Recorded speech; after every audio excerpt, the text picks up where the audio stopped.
Bonjour à tous, donc c'est une grande première, on se retrouve autour de cette table. Alors on n'est pas encore tous habitués, on regarde pas toujours le bon angle de cam, mais faites-nous confiance, ça va bien se passer, ça va être sympa. De toute façon, je vous le rappelle, on est entre nous, personne n'écoute, c'est une répétition. Donc pour l'instant, nous ne diffusons pas, donc on peut se raconter tout ce qu'on veut. Et d'ailleurs, on va commencer par un petit tour de table, puisque personne n'écoute, vous allez quand même rappeler chacun en une minute qui vous êtes. Chloé, je commence par toi. Bonjour à tous, moi je suis Chloé Maillot-Noble, je suis Deputy CEO de Natixis Paiement. Damien Guermont-Pré, président de Lemonway, établissement de paiement. Et Louis Chatriot, président d'Alma. Qu'est-ce qu'ils sont courts? Alors moi, je vais être obligé de leur refaire une deuxième question parce que, en fait, ils sont tous sûrs qu'on sait tous ce que sont leurs entreprises. Mais on ne sait jamais, peut-être, vous savez, dans le public, il y en a un ou deux qui ne sait pas. Alors on recommence, plat sur vous cette fois, mais sur la marque que vous avez citée. Donc Alma, c'est qui? Alma, solution de paiement en plusieurs fois. Ah, il est super court, ça va être... Je vais vivre un enfer aujourd'hui. C'est pour tester tes fiches. Alors, et Chloé? Alors Natixis Paiement, actif de paiement de Natixis et donc du groupe BPCE, pardon. Et nous, on a la particularité d'être sur toute la chaîne de valeur du paiement, de l'émission de cartes à l'acquisition de transactions, et ça sur du paiement en magasin comme du paiement sur le web digital. Lemonway, donc établissement de paiement, pan-européen, mais ou est régulé en France, au service des marketplaces, et uniquement des marketplaces. Oui, il y a eu plusieurs shifts dans la vie de Lemonway, mais là, maintenant, c'est... On sait ce qu'on fait, là. En tout cas, maintenant, c'est sûr. Et donc, on s'occupe de les rendre compliant, on s'occupe de leur paiement. Bon, très bien. Maintenant, j'ai un peu mieux compris, mais tu as été très court, toi. On va y revenir tout à l'heure. En novembre dernier, en plein reconfinement bis repetita, en espérant qu'il n'y aura pas encore trop de bis repetita, nous faisions le point sur comment notre secteur traversait cette crise. Et on avait de nombreux invités. On vient de faire un petit extrait juste avant. Aujourd'hui, malgré le ciel parisien assez chargé et pas assez ensoleillé à mon goût, j'aimerais quand même qu'on parle de l'après, comme s'il y avait plein de soleil. Et voilà, qu'est-ce qui va se passer? Donc, on rêve tous finalement de cet après, plutôt en forme de boom économique et culturel. Quand on va ressortir, on va profiter, voilà, on va travailler aussi. Et donc, souvent, ça passe par un mode de consommation. Qui dit consommer, dit à un moment payer, éventuellement un crédit, utiliser des marketplaces. Donc en fait, plein de choses, et puis peut-être même épargner. Il paraît qu'il y en a certains d'entre nous qui ont thésaurisé pendant la crise. Donc tout ça, c'est finalement de la finance. Et on parle beaucoup de finance digitale depuis des années et des années au sein de cette assemblée. Donc la question que je me pose aujourd'hui avec vous et dont j'aimerais débattre, c'est quel est notre rôle à jouer? Est-ce qu'on est vraiment au cœur de cette transformation? Puisque, comme je viens de le dire, dans tout boom, il y a une transaction à un moment, il y a un échange. Donc est-ce qu'on est arrivé suffisamment... J'ai une seule question finalement pour toutes les 3 quarts d'heure qu'on va passer ensemble. Plus les questions qui arriveront dans le Zoom.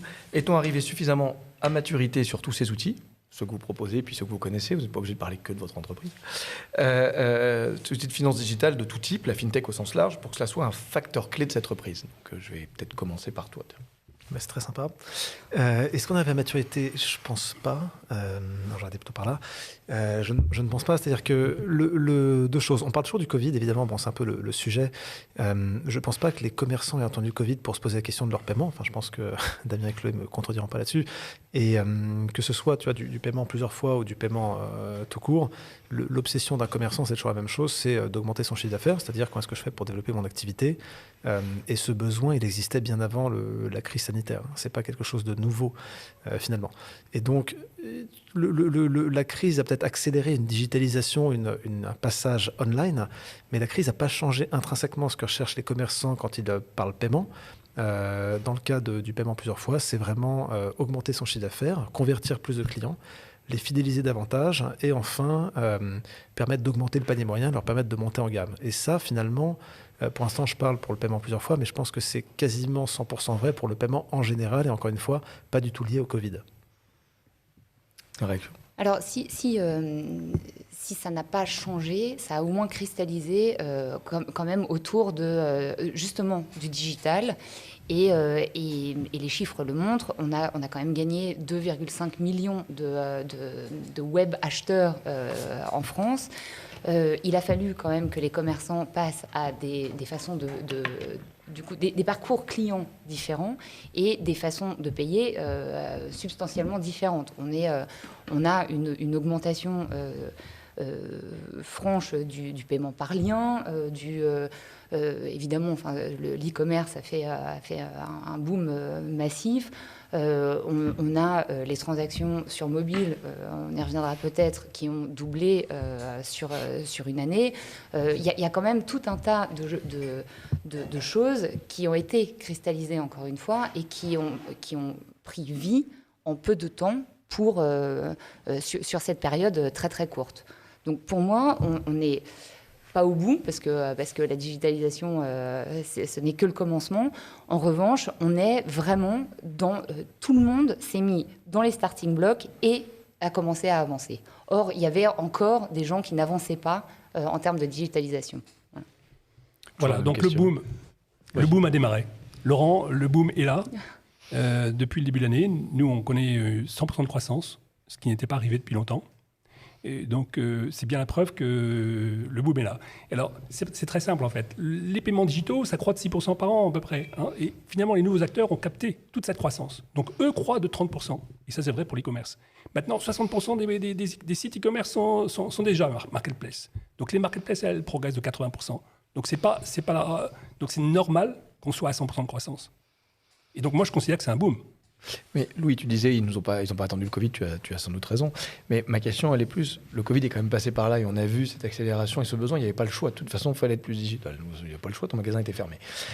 Donc, est-ce que quand même, toi aussi, tu as ressenti, d'une part, ce boom et d'autre part, la question sous-jacente, c'est plutôt, est-ce que vous êtes prêt à faire face à ces volumes, en particulier des nouveaux acteurs comme toi? Parce que j'imagine que Natixis, grosse banque industrielle, je me pose peut-être moins la question. Ils ont l'habitude.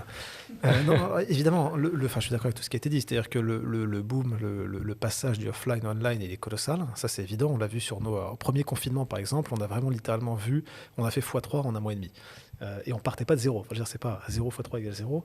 C'est vraiment un triplement des volumes par le seul passage du offline au online dans le premier confinement. Et l'effet structurel, réel, c'est qu'il y a beaucoup de commerçants, en fait, qui ne se posaient pas, comme tu as dit, Laurent, ne se posaient pas la question du digital, des nouvelles technologies. Ils étaient en fait installés dans leur manière de faire, leur manière de gérer leur boutique, de gérer leur site.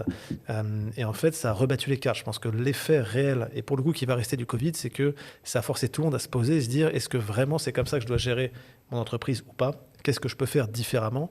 Est-ce qu'il y a d'autres solutions à aller voir? Et on a vu vraiment un afflux de commerçants qui nous ont contactés, effectivement, pendant cette crise et encore pendant le deuxième confinement, en se posant cette question. En fait, je commence à comprendre que la manière dont je fonctionnais n'était peut-être pas la bonne. Donc là-dessus, je suis absolument d'accord. Et c'est des effets qui vont rester. C'est des gens qui, une fois que tu as touché à ce type de solution, tu ne reviens pas en arrière. Donc ça, pour le coup, l'effet va être concret.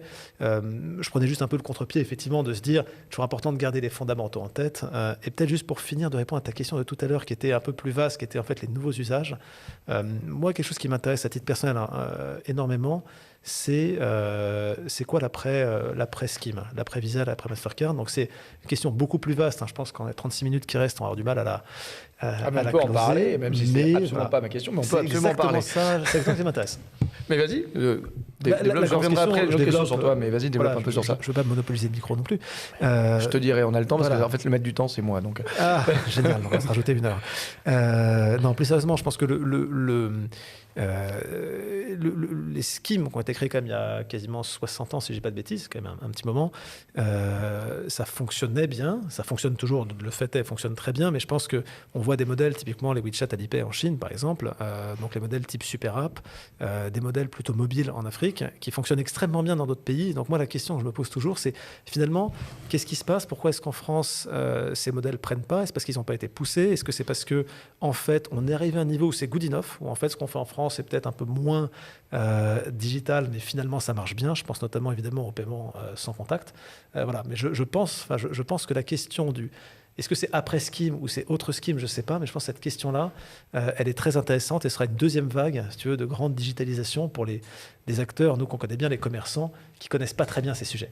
Je me permets juste un résumé des épisodes précédents, parce que comme j'ai la chance de compter Alma parmi les nouveaux membres de l'Axel, effectivement, c'est un sujet qui a été maintes fois abordé. Pourquoi en Afrique ça explose? Pourquoi en général? Alors, petit résumé des réponses parmi... Il n'y a pas une réponse, mais enfin, en tout cas, parmi les réponses, On n'est pas parti d'une page blanche en Europe, alors qu'on est parti d'une page blanche en Afrique. Vous le savez, tout comme il y a des réseaux mobiles, alors qu'il n'y a pas de réseau fixe de téléphonie dans certains pays, parce qu'ils sont partis, tant qu'à faire, on n'allait pas tirer les câbles, on pouvait directement faire du sans fil. C'est un peu la même chose. Il y a des fois, ils ont fait le leapfrog directement, on en parlait tout à l'heure avec Christian Bonbrun, Orange Money et d'autres, M-Pesa, etc., qui permettaient d'éviter de passer par la case bancarisation. Tu rajoutes aussi un historique géopolitique qu'on connaît tous sur la zone Afrique, de non-confiance dans certaines institutions, et en général, tu as moins confiance dans la banque que dans le marchand du coin. C'est pas la réalité qu'on vit chez nous en Europe. Et si on parle de l'Asie, je reprendrai ce que disait Madame Lagarde quand elle était venue au Paris FinTech Forum. Posez-vous la question de qui est derrière WeChat et Alipay in fine. Et à un moment, on n'est quand même pas dans les mêmes économies administrées. Donc à un moment, il y a un poids gouvernemental qu'on n'accepterait pas chez nous. Une fois qu'on a dit ça, ça n'empêche qu'en Europe, il y a une diversité. Dans les pays du Nord, on en est même à se poser la question de remettre dans la Constitution le droit d'utiliser le cash, parce que ça allait trop vite à le supprimer dans certains pays, parce que tu peux payer au flea market 50 cents avec ton mobile et les gens le font, alors que chez nous, j'ai une question pour toi là-dessus tout à l'heure, mais on a toujours plein de marchands qui vous disent non, pas la carte en dessous de 10 euros. Je me demande dans quel pays on est. Voilà, donc ça c'était un peu un résumé des épisodes précédents. Mais des choses ont changé, Laurent. Tu as raison. Des choses ont changé, donc je vais apporter quelques sense. D'abord, Louis a réussi à rendre rentable une activité qui n'était pas dans le passé. J'ai lancé chez Onet l'activité paiement en X fois. Honnêtement, ça ne perdait pas l'argent, mais ça ne gagnait pas. On facturait Auchan, Leroy Merlin, les autres, 11%. Il réussit à facturer 30% les commerçants. Donc il a réussi à faire quelque chose de rentable à partir d'une activité qui était juste break-even, que Chloé a récupéré chez Onet. Mais donc c'est intéressant. Je fais confiance à la jeune génération pour venir avec des briques rentables. Autre chose, nous on crée par exemple des millions de wallets, pas pour rien, mais on est obligé de les créer. Donc on ouvre des wallets par millions. On a 9 millions et honnêtement on n'a pas encore facturé 1 euro là-dessus. Même si on facture la regulation, notre modèle économique c'est de facturer transaction fees, d'accord ?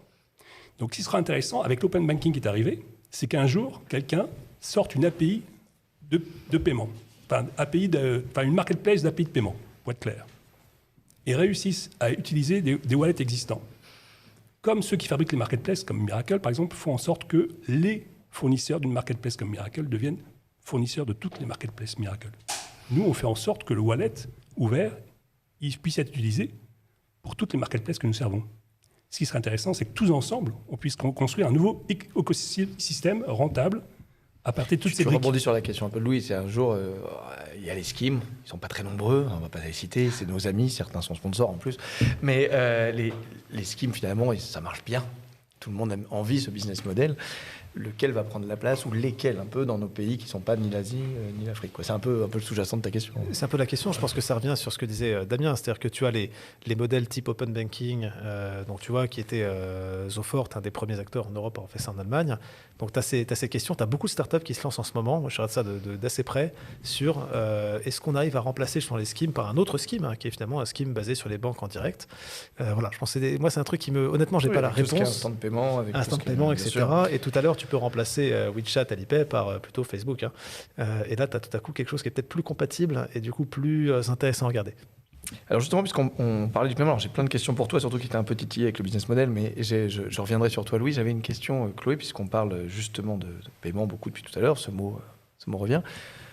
Moi, je suis quand même surpris. J'ai l'impression que ça fait une éternité, mais au minimum 10 ans, qu'on a eu des groupes de travail avec toute la place où j'ai eu le plaisir de participer, pour dire que parce que le NFC arrivait à l'époque, je parle vraiment pour ceux qui ont des cheveux blancs comme moi, parce que le paiement mobile arrivait, c'était plus possible d'avoir des minimums dans des boutiques à marquer 15 ou 20 euros pour accepter le paiement.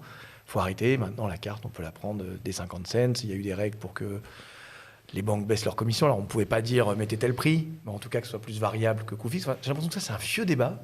Et pourtant, le nombre de fois où vous allez dans des petits commerces qui vous disent ah ben non, je ne prends pas en dessous de 15 ou je ne prends pas en dessous de 10, beaucoup moins qu'avant, mais il y en a encore. C'est eux qui n'ont pas compris ou c'est les banques et autres institutions comme les tiennes, peut-être, qui ne jouent pas complètement le jeu? Il est où le problème? Alors, je pense qu'il n'y a pas de problème. C'est un faux débat. C'est un vrai débat, mais c'est un faux procès, en tout cas, sur le fait que les banques n'ont pas diminué les coûts. Aujourd'hui, on est dans un monde qui est presque régulé autour des banques, surtout en France, où il y a eu des incitations très fortes à baisser les coûts pour que, justement, les commerçants puissent enlever toutes leurs petites affichettes. On ne prend pas la carte en dessous de 15 euros. Donc les banques se sont se sont mises à vraiment... Il n'y a plus de coûts fixes sur les transactions aujourd'hui. Il n'y a plus que du coût variable. On est dans l'ad valorem. Voilà. Et je pense qu'aujourd'hui, n'importe quel commerçant qui a encore, peut-être avec son fournisseur de paiement des coûts très forts, il va faire un petit tour et il fait marcher la concurrence et il va s'apercevoir qu'il se retrouve avec quelque chose qui est parfaitement dans les normes acceptables d'un prix avec un coût à la transaction. Faut pas oublier, le paiement, c'est pas gratuit, ça peut pas être gratuit. Hein. Moi, je vais remettre ça sur la digitalisation du commerce et sur l'innovation. Si le paiement était gratuit, il y aurait pas autant d'innovation, il y aurait pas autant de choses autour du parcours paiement, du parcours client, pardon. Il y aurait pas autre chose, il y aurait pas suffisamment. On n'aurait jamais fait le sans contact, on n'aurait pas fait toutes les. Et d'ailleurs, le moyen de paiement en 3-4 aurait pas lieu non plus. Il y a aussi le coût qui permet d'innover, d'être toujours up-to-date et d'être aussi dans la sécurisation la plus profonde des moyens de paiement. Si vous prenez le paiement sans contact aujourd'hui, il est passé quand même, une explosion complète. On est à plus de 50% des paiements qui passent en paiement sans contact aujourd'hui sur le scheme, sur tous les schemes d'ailleurs. Il n'y a pas eu d'explosion de la fraude.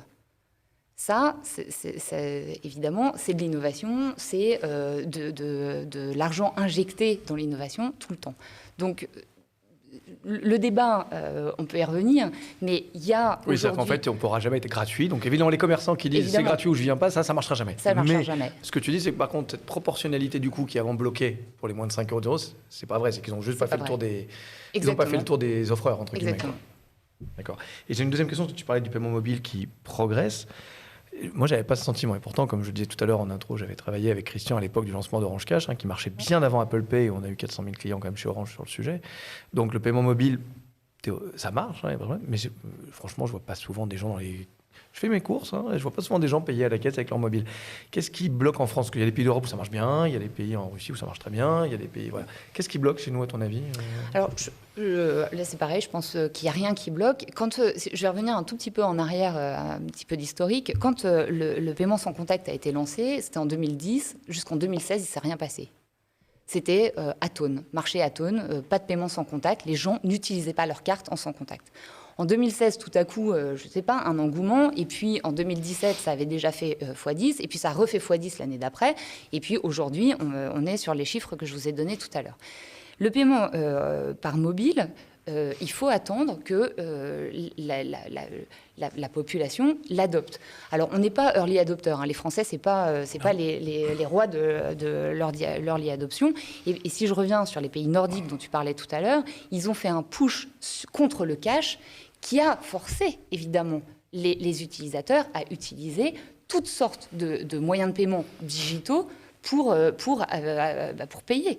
Donc, il n'y a pas... alors, en France, il n'y a pas cette volonté très forte. Et pour autant, l'année dernière, il y a eu 2 fois plus de paiements mobiles que l'année d'avant. Donc ça fonctionne. Il y a mais aussi, en partant de bas, on est d'accord. Ça fonctionne. Oui. Non, mais... On a aussi un parc de plus en plus... tous les parcs de téléphones ne permettaient pas... Enfin, tous les téléphones ne permettaient pas de payer avec son mobile.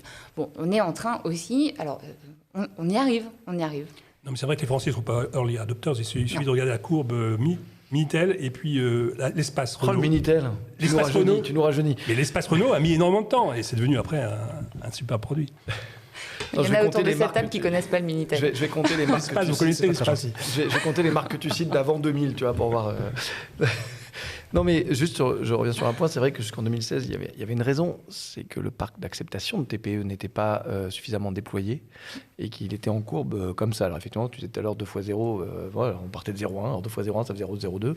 Donc, effectivement, en 2016, on est arrivé à plus de 30% du parc déployé pour accepter les paiements sans contact. Donc, tu pouvais toujours essayer. Avant, tu tombais sur un TPE qui ne marchait pas. Et après, c'est une courbe exponentielle. Donc, ça a monté. les mobiles qui peuvent payer en NFC, ça fait longtemps qu'il y en a pas mal et que c'est plus vraiment le frein. C'est pour ça que je me posais la question. Et ça marche très bien dans plein de pays où on voyageait. C'est vrai qu'on voyageait. Pardon, on ne peut plus dire on voyagera. On voyageait et on voyagera. Mais enfin, en tout cas, soyons optimistes aujourd'hui. Mais voilà, je me pose quand même toujours cette question. Mais c'était... C'est un marronnier ton truc. Pourquoi tu attends toujours l'innovation pour l'innovation? Moi, si ça ne prend pas, c'est que ça ne prend pas. Hein. Il y a d'autres sujets. Tu vois, par exemple, pendant le confinement, excuse-moi, dans les raisons qui pourraient te pousser à l'utiliser, je suis désolé, pendant le confinement, si tu es un petit peu freak-out, tu n'as pas envie d'aller taper sur un TPE, des trucs. Eh bien, le mobile, tu peux payer plusieurs centaines d'euros, contrairement à la carte 50. Tu voyais jamais les commerçants qui te proposaient de payer avec le mobile. Ils te disaient payer avec votre carte pour éviter de toucher le TPE. Ils ne t'affichaient pas un petit mobile à côté. Et c'est vrai pour le click and collect, par exemple. Click and collect, ça marche aussi, c'est pas l'explosion. Vous en connaissez beaucoup? Oui. On en a fait beaucoup. Oui, on en a fait beaucoup. Mais c'est pas des volumes extraordinaires. C'est un spike qui redescend, je suis d'accord. Voilà. Après, tu sais, c'est un peu... on peut essayer la boule de cristal et avoir un peu de mal, mais peut-être que le Covid nous a montré que les courbes exponentielles, c'est quelque chose qui marche. Donc, on peut croiser les doigts pour le paiement mobile. Mais tu vois, moi, ce qui m'intéresse, c'est que toutes les personnes qui payent sur mobile, en fait, c'est très binaire. C'est-à-dire que les gens qui payent sur mobile, comme moi, par exemple, payent quasiment tout sur mobile. Moi, quand je peux payer, en gros, 60 ou 50, je mets la carte parce que c'est rapide. 50, 300, je mets le mobile. Et après, je mets la carte dans la machine. Pareil. Mais je fais tout sur mobile. Et en fait, il n'y a pas beaucoup de personnes qui le font, mais ceux qui le font sont des die-hard fans. Ils font ça à 100%. Et ça, pour moi, c'est vraiment le signe, tu vois, plus que juste le nombre de personnes qui l'utilisent, c'est signe d'un produit qui est en train de pendre. C'est les personnes qui l'utilisent sont vraiment dedans. D'accord. Alors, puisque tu avais la parole, j'avais envie de te poser une ou deux questions, puis il y en a une ou deux qui sont arrivées... aussi dans le chat, mais tout à l'heure, Damien nous a rappelé qu'il connaissait le Minitel et aussi qu'il avait travaillé chez Honnet. Je précise que j'ai utilisé le Minitel, ça m'est arrivé. Qu'il avait travaillé chez Honnet, qui effectivement faisait un métier parfois similaire au tien. Et donc c'est vrai que je t'ai un peu taquiné en préparant cette émission, parce que moi aussi, qui ai quelques années dans le secteur, au compteur sur le sujet, je me rappelle avoir travaillé pour des boîtes de crédit conso avec ma casquette de consultant. À l'époque, on appelait ça... c'était du crédit conso, ce qui n'est pas forcément ce que tu fais, mais en tout cas, qui permettait de consommer avec du crédit. C'était pas beau. C'était pas beau. Dans la presse, c'était Burke. Quand tu disais autour de toi que tu travaillais dans le crédit conso, c'était Reburk. Et j'ai l'impression que par contre, quand on dit « je connais Louis, il est chez Alma », c'est génial. Non, je te jure, j'ai plus d'amis depuis que je te connais. Donc Alma, il y a une super image de marque. Et t'es pas le seul. Quand on voit le succès d'un certain nombre de boîtes, je vais pas citer le nom des concurrents, mais de boîtes qui nous font pas le plaisir d'être là, donc de boîtes qui se lancent dans ce secteur un peu partout dans le monde et où il y a beaucoup d'argent qui semble affluer pour les financer en tour de table ou en financement. Qu'est-ce qui a changé pour passer de pas beau à super ? C'est intéressant parce qu'effectivement, quand on se lançait dans le marché français, en fait, comme tu disais, il y avait déjà donc Honnet qui le faisait, et Banque Casino, à l'époque ça s'appelait Banque Casino, maintenant ça s'appelle Floa, CTLM pour en citer que 3. Donc en fait, on n'est pas du tout les premiers, on n'a pas du tout inventé le paiement fractionné.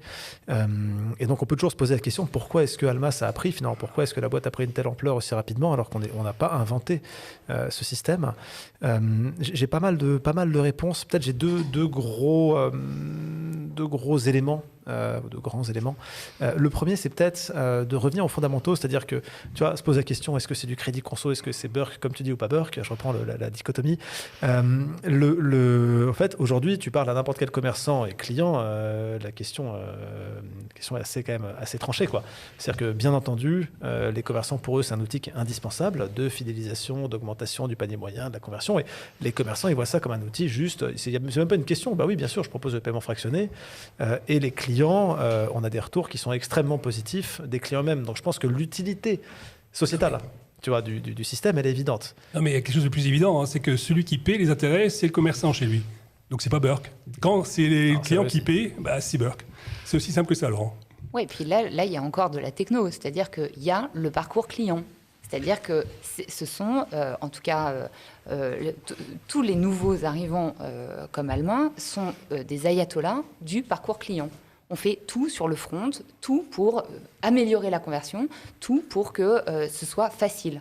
Donc on est loin de ce qui était fait en magasin avant, où il fallait changer de desk, aller montrer tous ses papiers, etc. Les acteurs que Louis a cités le faisaient aussi un peu digitalement, sans doute beaucoup moins bien que ce que tu as réussi à faire en techno, j'en doute pas, mais il y en avait quand même. Non, le bouton. Attends qu'il soit régulé, il a du boulot. on va en parler. Non, je pense que ce qui est intéressant quand on cite les magasins, bien entendu, je pense qu'on n'est pas les premiers à s'être posé la question de l'UX. Je ne pense pas ne connaissent pas cette question. Pour être très clair. Très bien. Voilà, exactement. J'ai pas de doute là-dessus. Non, ce qui est intéressant d'ailleurs, c'est que effectivement, on est des obsessionnels, absolument obsessionnels de l'expérience client et de retirer de la friction partout où on peut en trouver pour aller plus vite. Je mentionne un truc intéressant et qui redevient à la mode en ce moment, c'est les magasins. C'est-à-dire que paradoxalement, autant l'expérience, on le voit beaucoup dans les sites de e-commerce, autant en fait en magasin, c'est quasiment plus important. Parce qu'en fait, en magasin, il y a des gens derrière. Et ça, il ne faut pas l'oublier. Et en fait, cette obsession de l'expérience client, paradoxalement, elle est digitale, mais elle est aussi vraiment physique. Nous, on fait 30% de nos ventes en physique, alors même qu'on parle d'un confinement. Donc, on fait en fait pas mal de business en physique. Et pour nous, c'est quasiment plus important d'être bon dans un magasin, d'aller vite pour s'assurer en fait d'atteindre en fait ce qu'on a pour le coup jamais fait en France, qui est tu payes en 3 fois à la caisse et non pas dans le coin de financement, ce que tu mentionnais tout à l'heure. Oui, tout à fait. Tu restes à la caisse et en fait tu choisis à la caisse. Qui était lié quand même à des problématiques réglementaires. Je te rappelle. Il fallait être agent ou enfin il y a plein de termes divers et variés. Formation, avoir une formation bien spécifique, etc. Et toi tu peux t'en affranchir dans certains cas et dans certains. On arrive, voilà, il y a à la fois le cadre qui s'assouplit, dont la DSP2, pas que la DSP2, mais le cadre global s'assouplit. Et effectivement, je pense que la manière de voir le monde, ça a pas mal aussi changé. Mais nous, on pense qu'il y a aussi de grandes choses à faire, tu vois, dans un grand magasin, des boutiques, etc., aussi en termes de parcours. Je crois que tu as tout dit quand tu dis il faut aller vite. Et nous, on le voit bien parce que lorsqu'on fait le KYC instantané pour les personnes physiques, non morales, le moral, ça prend 4 heures. Mais c'est déjà incroyable par rapport à avant. Puis après, il faut payer de façon instantanée. C'est-à-dire qu'on sert des marketplaces d'invoice trading, donc la facturage. Il faut, donc la PME apporte sa facture, il faut la payer en 7 secondes. En 7 secondes, on va créditer des comptes cross-border en Europe. Et ça, c'est un monde qui a changé. C'est plus le même. Oui, c'est sûr que c'est plus la même chose qu'il y a 10 ans. Ça, on est d'accord. Mais donc, peux-tu nous en dire un peu plus justement sur... Tu viens d'en citer quelques mots, là, mais sans parler de la régulation, mais plutôt de l'expérience client. Voilà, en magasin. Qu'est-ce qui a fondamentalement changé? Parce qu'on se rappelle tous d'aller dans le corner une fois que Darty a essayé de nous vendre la dernière télé qui a plus de pixels que la précédente. Et qu'on va m'expliquer que ça vaut donc le coup de payer un peu plus et qu'on fera confiance avec. Mais qu'est-ce qui a changé aujourd'hui? Qu'est-ce que tu arrives à proposer en point de vente physique? Parce que ça, c'est aussi très intéressant, la digitalisation du point de vente physique.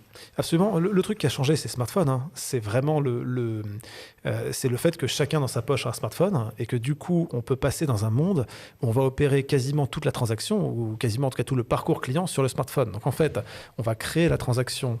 Tu vois, le commerçant, il t'attend, il a son ordinateur, il crée sa transaction sur l'ordinateur, il te l'envoie sur ton smartphone et c'est là que tu la finalises. Et comme tu es sur ton smartphone, on peut vraiment aller très loin dans l'expérience et notamment dans le scoring. Par exemple, ce qu'on va pouvoir faire, c'est si on a un doute et qu'on n'a pas envie de te prêter sans avoir plus d'informations, on peut te demander de partager tes données bancaires par open banking sur ton smartphone. Et ça, faire de l'open banking en magasin, avant d'avoir un ordinateur dans la poche de chaque client, c'est juste pas possible. Ça n'existe pas. Et je pense que ça va aller que de mieux en mieux parce que maintenant, grâce à la SCA, tout le monde se retrouve avec l'application de la banque dans sa poche. Donc de là, est-ce qu'on arrive à lier, nous, notre page de paiement à l'application de la banque, c'est le genre de choses qu'on peut envisager. Donc tu vas te retrouver dans un système où potentiellement, en magasin, tu payes juste en mettant ton doigt sur le téléphone.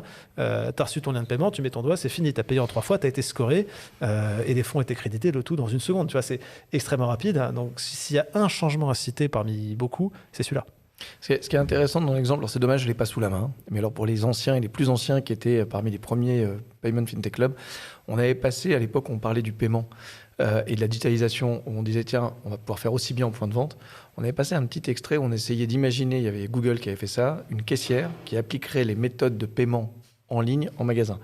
Et où la personne n'arrivait pas à acheter du pain parce qu'on lui demandait son code. Après, elle disait, ah, vous êtes trompé de code, il faut réinitialiser. Au bout de 3 fois, désolé, il faut refaire une procédure d'identification. Enfin voilà, ça mettait une petite demi-heure. Et là, c'est tout le contraire. Vous avez pris le meilleur, finalement, pour accélérer le parcours en point de vente. Tu as des expériences similaires à partager avec Natixis et plus globalement la Galaxy, Natixis Paiement, Onet, etc. Oui, alors en termes d'expérience client, il y en a une très nouvelle chez nous qui s'appelle Onet Plus et qui permet, alors là tu fais ton achat en ligne ou en magasin d'ailleurs, et puis avec ton compte Onet Plus, et ça te permet a posteriori de fractionner ton paiement. Donc, une minute après, ta transaction, même pas, enfin, en fait, c'est automatique. Tout de suite, tu as ta transaction qui s'affiche dans ton compte Né Plus. Et puis, tu te dis, moi, alors voilà, je veux la payer en 3 fois, en 4 fois, bientôt en 10 ou en 12. Et donc, ça, tu le fais a posteriori. Donc, tu le fais pas pendant ton parcours d'achat, tu le fais après. Alors, j'ai une question de Florian Sellers d'Expanders. Le paiement en plusieurs fois qui explose, est-ce que c'est un signe de paupérisation de la population, une forme de crédit conso qui pourrait se faire rattraper par la patrouille, même si on l'a bien compris, c'est pas la même réglementation? Question, je la transfère directement. Directement. Oula, passage de plat. Alors moi, j'ai plus de retour dans le casque, donc j'espère que vous m'entendez. Ouais, on t'entend. Nickel, génial, c'est le principal. Ouais, c'est toujours la question qu'on se pose, c'est-à-dire que la notion du surendettement, de la paupérisation, enfin ça, la question, on a vu le Stop the Carnage, par exemple, au UK.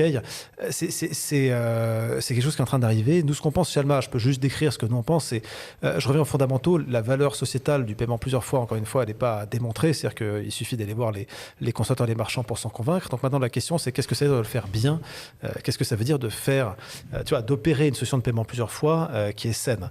Alors, je peux t'aider là-dessus, hein. Honnêtement. Le crédit conso a baissé de 25%. Et la population qui a été tirée par le XO sans frais, c'est des zappers. C'est pas du tout des gens qui vont payer du crédit revolving. Donc la réponse à cette question, c'est non, c'est pas du tout cette clientèle qui se surendette. D'ailleurs, c'est pas la même clientèle. Ouais. C'est pas la même. Déjà, le paiement. Alors, je rentre pas trop dans le technique, mais le paiement plusieurs fois, c'est du crédit affecté. Si on rentre un tout petit peu dans le technique, et en fait, c'est un produit qui a un profil de risque qui est très différent que le crédit revolving. Donc, c'est déjà un type de produit de crédit qui surendette beaucoup moins. D'accord. Après, la réalité, c'est qu'on a 2 obsessions chez Alma et pas une. On en a une effectivement qui est l'expérience client et une autre qui est la gestion du risque. Déjà parce qu'on se lève pas le matin pour surendetter les gens. Je me suis pas dit je vais créer une boîte qui va surendetter les gens. Enfin, je le dis un peu en rigolant, mais c'est un vrai sujet. C'est-à-dire que, pour le coup, nous, on s'est dit depuis le début, on veut le faire de manière extrêmement saine. Par exemple, on n'a jamais appliqué de pénalité de retard. On a toujours trouvé une manière de s'arranger. Parfois, ça nous coûte de l'argent. Il y a des clients qui nous payent, qui disent, en fait, je peux pas payer en 3 fois. Bon, très bien, on va essayer de trouver une solution et qui va peut-être nous coûter de l'argent, mais on pense que c'est la bonne chose à faire. Le dis pas trop, ils vont tous finir en 5 fois, sinon... Alors oui, je dis, mais je le dis juste ici. On n'est pas enregistré. Non, on n'allume pas les caméras encore. C'est toujours un entraînement, là. On est en training. Je vois, on est juste en training. Et plus sérieusement, je pense que ce pourquoi on va vraiment pousser, il y a toutes des consultations au niveau européen, la nouvelle directive du crédit, au niveau français. Et moi, je pense que le vrai débat, c'est celui-là. Il faut se donner des objectifs de réduction du surendettement, mais il faut aussi parler des moyens. C'est-à-dire, qu'est-ce qu'on fait, en fait? Concrètement, on se donne des objectifs pour gérer le problème, mais on se donne aussi les moyens de le faire. Moi, je pense notamment aux sources de données. On a parlé d'open banking, qui est la meilleure source de données pour gérer le risque crédit. Est-ce qu'on pourrait parler, par exemple, de frictionless open banking, c'est-à-dire, au lieu de devoir passer par une interface qui est quand même assez compliquée, tu vois, que ce soit un banking, un XO ou un budget insight, c'est quand même assez complexe de partager tes données, et de se dire, finalement, si jamais il rentre sa carte, avec la carte, je devrais pouvoir appeler la banque pour qu'elle me dise, pour qu'elle me donne un profil de cette personne, quel que soit le profil. Et donc, du coup, sur le consentement du client, tu pourrais très bien imaginer que le client te dise, oui, vous pouvez contacter ma banque pour qu'elle vous partage les données me concernant dans un but de scoring. Tu vois, il y a des idées à avoir là-dessus. En fait, les données, elles sont là et les technos, elles sont là. Les données, donc c'est les données bancaires, les données des telcos, Orange, SFR, etc., les données des utilities. Donc ces données, elles existent. Les manières de les partager, elles existent. Open banking, le téléphone, tu vois, tu peux te loguer avec ton téléphone. Donc maintenant, la question, c'est comment est-ce que tu mets tout ça ensemble pour créer un système qui est ça? Je pense que le débat à avoir, il est ici, il est de nature technique, profondément technique, et on peut faire beaucoup mieux à la fois en termes de parcours client et de risque. Tu vois, c'est pas fromage ou dessert. Enfin, comment tu passes attention à ne pas comment on fait pour ne pas tomber de la possibilité de partager les données à l'obligation de partager les données? C'est le gros sujet. On est quand même en plein débat sur le fait que je dois montrer mon QR code pour mon vaccin d'il y a 3 semaines. C'est pas si simple. Et effectivement, en général, quand on n'a rien à se reprocher et que tout va bien, on est content de partager. Pour avoir travaillé de près sur la mission qui a permis aux gens qui avaient le cancer et autres de pouvoir s'endetter et de pouvoir... C'est pas toujours évident. En fait, quand on est sain, tout va bien. Mais quand le consentement éclairé, c'est un vrai sujet. Se donner les moyens de lutter contre le surendettement en France, c'est enfin se doter d'un fichier positif. Ça, on le sait, ça fait 20 ans qu'on demande. Ça fait 20 ans que la CNIL nous le refuse, alors que tous les pays développés l'ont. Donc c'est un peu dommage. Donc oui. Rappelle-nous quelle est la position qui explique, parce qu'en général, quand la CNIL elle motive ses positions, quel est le sous-jacent, j'allais dire, mindset qui est derrière ça? C'est toujours l'idée de collecter des informations personnelles et ils pensent qu'on va en faire quelque chose. Mais oui, on va en faire quelque chose. On va les protéger du surendettement. Donc moi, j'ai dirigé un établissement de crédit en Belgique. On est obligé de transmettre toutes les informations sur les clients qui ont pris un crédit, pour être sûr qu'ils n'en prennent pas un de trop. Et donc, s'ils demandent un nouveau crédit, avec leur accord, on consulte ce fichier. Et on le met à jour, c'est une obligation de le mettre à jour. Le fisc a annoncé récemment, ça y est, enfin regarder les données sur Facebook et autres réseaux sociaux avant de te contrôler. Ça permettra de regarder les signes extérieurs. Est-ce qu'on peut le faire dans le crédit ? Est-ce qu'on a le droit de regarder les informations non directement données, mais que tu pourrais trouver par toi-même avec des algorithmes et plein de bases de données magnifiques. C'est le grand débat, évidemment. Est-ce que c'est des données qui sont riches de sens, en gros, qui ont du signal, qui possèdent du signal de risque? Absolument. Est-ce qu'on a le droit de le faire? C'est compliqué. Aujourd'hui, c'est compliqué à la fois techniquement et réglementairement, mais tu pourrais imaginer, encore une fois, moi, ce framework, c'est vraiment mes données en tant que consommateur sont mes données et je peux en disposer comme bon me semble pour notamment les partager dans le but de me faire scorer. Ça peut être données bancaires, telco, comme je l'ai dit, ça pourrait très bien être mes données Facebook et on pourrait forcer Facebook à ouvrir une API. La grande question, je pense que tu as mentionné, Laurent, c'est effectivement ce consentement éclairé. Il faut qu'il soit vraiment éclairé. Il faut que le consommateur comprenne où est-ce qu'il est en train de mettre les doigts. Ça, c'est la vraie question et probablement, ça passe par une zone de régulation qui est qu'un acteur qui a accès à ces API devrait être régulé et contrôlé. Alors, est-ce que c'est la CPR, est-ce que c'est quelqu'un d'autre, je ne sais pas, mais probablement c'est par là que ça passe. Mais je pense en tout cas que, tu vois, si tu zoom out, tu vas très très loin, tu regardes la Terre de très très loin et tu te dis, mais pourquoi est-ce qu'ils n'utilisent pas ça, quoi? Il y a les données, elles sont là, les technos, on les connaît, c'est le machine learning, on sait que ça marche. Pourquoi juste on ne met pas tout ça ensemble? C'est vraiment une question et objectivement, je n'ai pas de réponse autre que, faut le faire. Mais certainement le faire parce que lorsque je vois Visa essayer de racheter Plaid, c'est bien pour faire ça. Bien sûr. Et la boucle est bouclée là par rapport à tout ce que tu disais. Ça passe par l'open banking.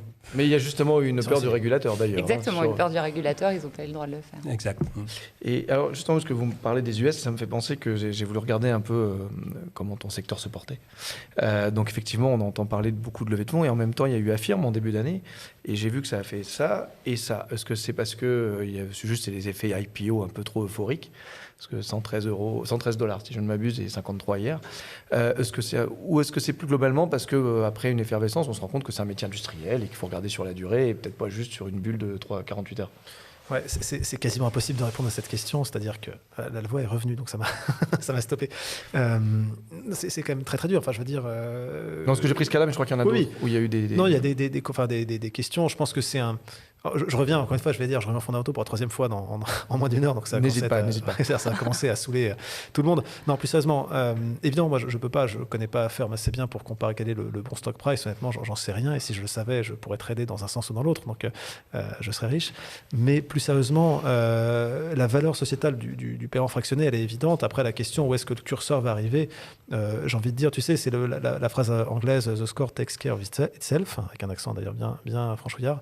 Donc, le score se calcule tout seul. Donc, en gros, tu joues le jeu suivant les meilleures règles que tu connais, tu essaies de faire du mieux que tu peux, puis on verra bien où tu atterris. Est-ce que tu atterris à tel valo ou tel valo?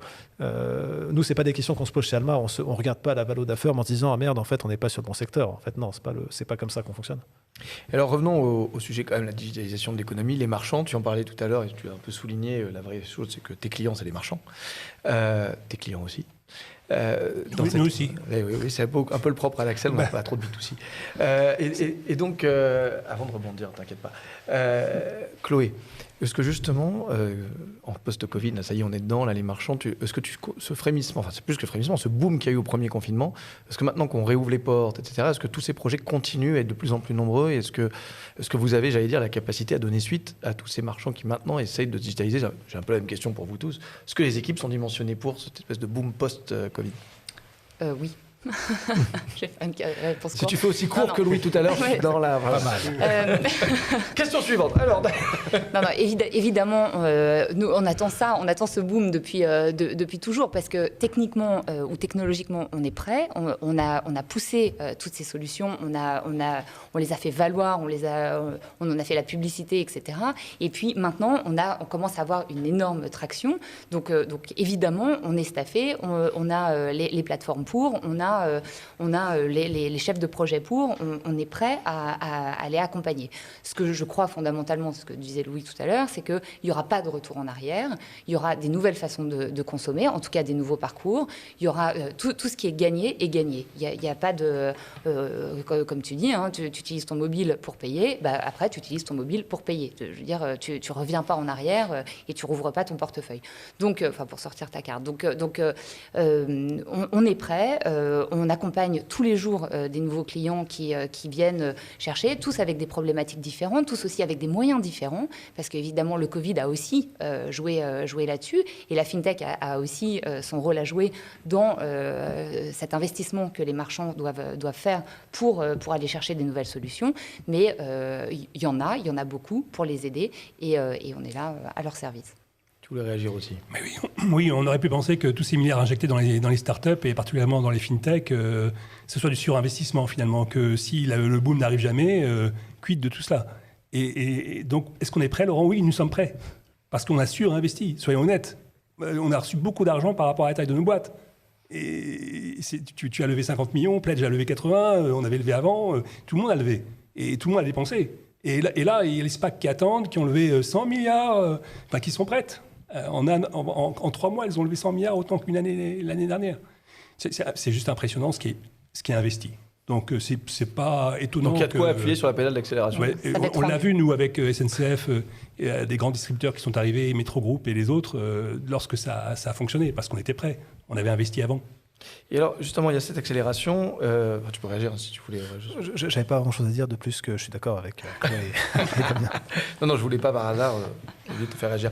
Non, paradoxalement, on a vu le régulateur ces derniers temps, enfin les régulateurs d'ailleurs, parce que quasiment concertés entre Royaume-Uni, États-Unis et France, sur certains de vos métiers. Alors, il y en a eu, je crois, sur le BNPL, mais il y en a eu aussi sur le paiement là, récemment en Angleterre, sur le rappel, sur la e-money, sur un certain nombre de règles. Il y en a eu sur plein d'autres sujets, on en parlera tout à l'heure dans les chroniques d'ailleurs. Est-ce que vous avez l'impression que le régulateur réagit à bonne dose et au bon moment? Alors, les régulateurs, vous n'êtes pas obligé de parler du vôtre, hein. Les régulateurs, comme ça on ne s'attire pas à des problèmes. Merci. Puis regarde pas, je vous ai dit qu'on n'avait pas branché les cams. Mais est-ce que vous avez l'impression que les régulateurs ont un discours aujourd'hui peut-être de crainte parce qu'il y a eu des cyberattaques, parce qu'il y a eu des etc. par rapport à vos métiers ou des craintes par rapport à cette explosion, ou au contraire juste le dosage qui va bien parce que comme ça s'accélère, il y a plus de monde, donc c'est normal de faire un peu plus attention. N'ayez pas peur, il ne vous regarde pas, on vous a dit. Tu veux réagir? Oui, c'est une bonne question. Moi, je dirais que heureusement que le régulateur est là, parce que effectivement, dans la prolifération des solutions, il faut faire attention. On en parlait tout à l'heure en off. Il faudrait que tous les régulateurs régulent à peu près de la même façon. Ce serait plus facile pour les acteurs que nous sommes, les acteurs français que nous sommes. Après, je vais parler du régulateur norvégien comme tu me le proposes. Je plaisante. N'hésite pas, il est très sympathique. Suédois aussi. Non, mais bon, voilà. Je pense qu'on joue avec les règles. Les règles sont là. Elles protègent les commerçants. Elles protègent surtout le client final. Il faut, voilà. Enfin, ça reste choix, quoi. Chloé, ça reste compliqué. Oui, on se retrouve avec des concurrents qui... Mais c'est ce que je dis. Qui interprètent différemment, voilà, dont les régulateurs interprètent différemment les règles. Ce serait bien que tous les régulateurs régulent de la même façon. Mais ce n'est pas le cas. Et donc, il faut absolument remonter au nôtre que la voie, par exemple, l'agent de paiement n'a pas été suivie ailleurs. On se retrouve en France avec 15 000. Il y a un nouveau métier maintenant, c'est agent de paiement. Ça fait longtemps ce sujet, mais effectivement, il continue. Tout de même, il continue. Mais il n'a pas été réglé. Oui, non, on en parle depuis 9 ans. Non, le level playing field, effectivement. Après, le sujet, en plus, c'est que ce manque de level playing field, il fait du mal aux petits. C'est-à-dire que finalement, je prends l'exemple d'Alma, alors qu'on n'est quand même pas la boîte la plus grosse à cette table, je pense que si on avait 20 régulateurs différents en Europe, on pourrait gérer les 20 différemment. On a maintenant les ressources de le faire. Tu vois, on pourrait le faire. Par contre, il faut penser au prochain Alma qui se crée. C'est 2 mecs dans un garage et eux, tu leur dis, pour bosser, il va falloir que tu ailles voir 20 régulateurs, avoir 20 discussions différentes. Ça, c'est très dur. Donc nous, on est absolument pour le level playing field, pour aussi amener plus de compétition, amener des nouveaux entrants qui ont des idées qu'on n'a pas eues. Et ça, oui, ça passe par ce que dit Damien, ce que dit Chloé, hein, c'est grosso modo. Bien sûr qu'il faut un régulateur. Je pense que personne se pose la question ici. Et bien sûr que quand un secteur qui commence à prendre son envol, c'est le cas du BNPL en ce moment, on voit des taux de croissance absolument très, très, très importants. C'est normal que le régulateur s'y intéresse. Ça, il n'y a rien d'irrationnel.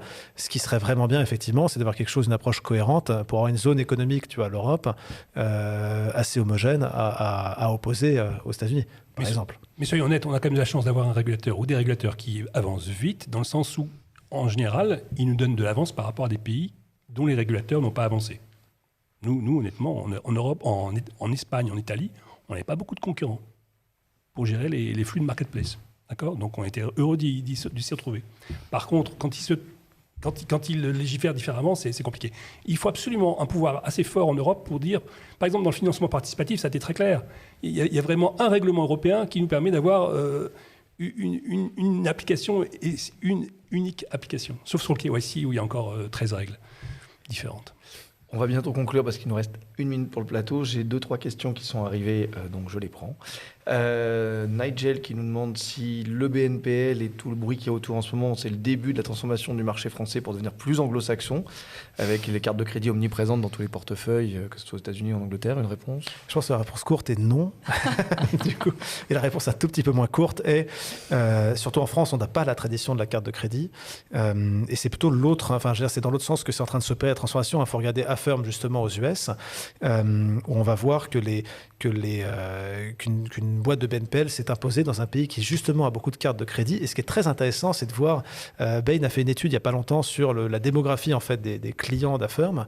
C'est effectivement beaucoup des jeunes, donc jeunes étant moins de 40 ans, enfin 40 ans et moins, qui utilisent le BNPL. C'est pas sympa ce que tu viens de faire. je me venge de Minitel là. Je m'en vais. je me venge de Minitel. Donc, tu vois qu'en fait le BNPL est surtout utilisé par les plus jeunes parce que les autres, leurs parents ont des cartes de crédit, ont l'habitude de les utiliser. Nous, on a fait une analyse démographique en France sur Alma et on est à peu près flat, c'est-à-dire qu'on voit que toutes les démographies utilisent le BNPL. Je pense que le sens, il est plutôt de la carte de crédit vers le BNPL que l'inverse. Une autre question, Rami qui nous demande Apple Card bientôt disponible en France. C'est une réalité pour l'interrogation. Cela risque-t-il de bouleverser le marché du paiement ? Peut-être pour toi, Chloé, c'est sur le sujet. Alors, j'ai pas d'avis sur la question. Pas d'avis sur la question, Un pardon. avis. Moi, j'en ai pas sur Apple Card non plus, mais si quelqu'un a un avis, moi, je pose des questions. Voilà, donc j'ai fini pour les quelques questions qui étaient arrivées là. Et nous sommes 35 secondes en retard. Donc, je vais juste vous proposer un petit mot de conclusion à chacun. Ça fait le plaisir de venir, donc on peut même se prendre 1 minute de retard. Donc, un petit mot de conclusion. Peut-être, Damien, je commence par toi. Je crois que l'explosion, elle arrive. Le boom, on le connaît. L'explosion, elle arrive quand les fintech travaillent. Quand les fintech travaillent entre elles. Et donc, nous sommes heureux de. C'est une fintech, Chloé. Oui. Elle achète les fintech. J'ai quand même Payplug, j'ai Dalenis, j'ai S-Money. Mais oui. Tu es des fintech, d'accord. Tu es des fintech. Exactement, je suis des fintech. Elle est au pluriel, elle toute seule. Ce que je voulais dire, c'est que lorsqu'on travaille ensemble, là, il se passe vraiment quelque chose. Donc, quand je vois nos clients travailler ensemble, là, je vois vraiment un boom. Même question, Louis, un mot de conclusion. Je suis très d'accord. Je pense que tu sais, c'est un peu le. Alors, je suis ingénieur, désolé, donc forcément, je vais parler d'espace vectoriel en plusieurs dimensions. Alors, ça fallait la placer. Je pense que quelqu'un t'a fait un concours, non ? Comment ? T'as eu un concours, un truc placé espace vectoriel en plusieurs dimensions. Exactement. Donc, tu sais, hop, c'est bon, j'ai gagné 100 € là, en live en plus. T'as gagné l'apéro là. Non, mais c'est au-delà de la blague, je reviens un peu sur Terre. Oui, c'est cette notion de UX. En fait, tu vois, chacun travaille son expérience client dans son coin, et comme dit Damien, quand tu bosses ensemble, tu peux créer tu vois, t'augmentes la surface des possibles.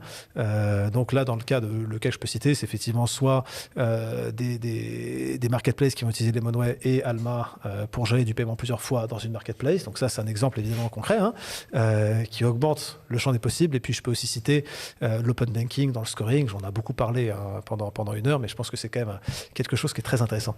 October, Conto, par exemple.